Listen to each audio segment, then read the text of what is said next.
Matt Lee joins us. We're talking about new real estate tax laws that have come into effect last year, actually. Scary for some. Explain it and break it down for us. This is brand new tax laws too. Yeah, so for when you go to do your tax return by April 30th for 2016, there is a tax change that is actually it's targeting the foreign investor market, but affects everybody. And what that means is that if you have sold a house in 2016, you are going to have to report it on your tax return. As possible income? Well, if it's a primary residence, which they call, it's a PRE, which is a primary residence exemption, which means that if you've lived in this house and this is your primary residence and you've made it, like you've bought it for X amount of dollars and you've made all kinds of money, that is tax-free if that's your principal residence. But let's say someone has a cottage, they sold the cottage, or they were only living there part-time. Yeah. What about renting it out?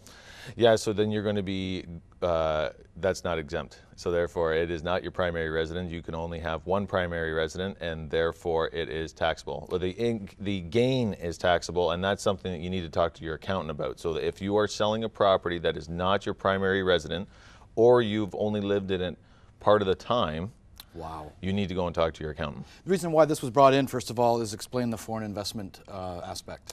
So they were buying property, whether it was renovating, flipping, or holding and selling, basically turning around, and hundreds of millions of dollars they're saying has not been taxed that should have been, that kind of slipped through the cracks.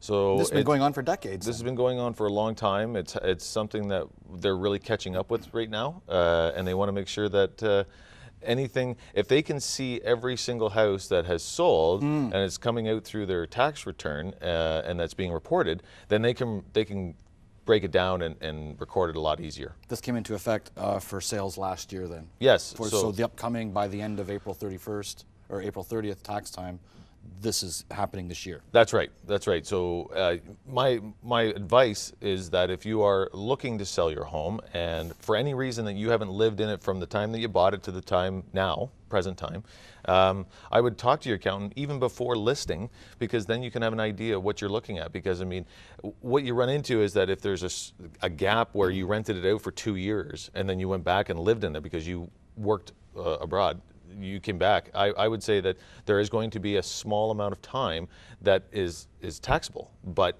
you want to talk to that accountant, you want to get that expert advice, and you want to figure out exactly what you're going to owe.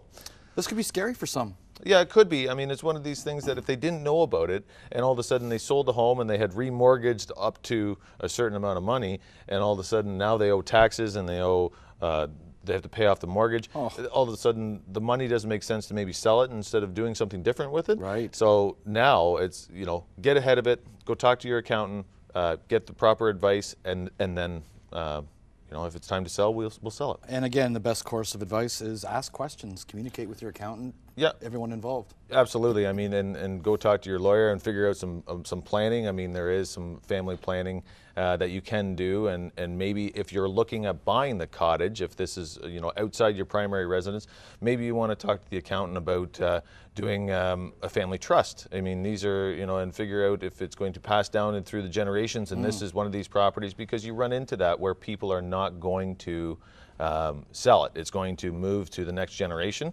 That's something that you want to talk to them about and figure it out. So, as always, great advice. Thank you very much. Thank you so much. Real Estate Tips, brought to you by Matt Lee of Royal LePage.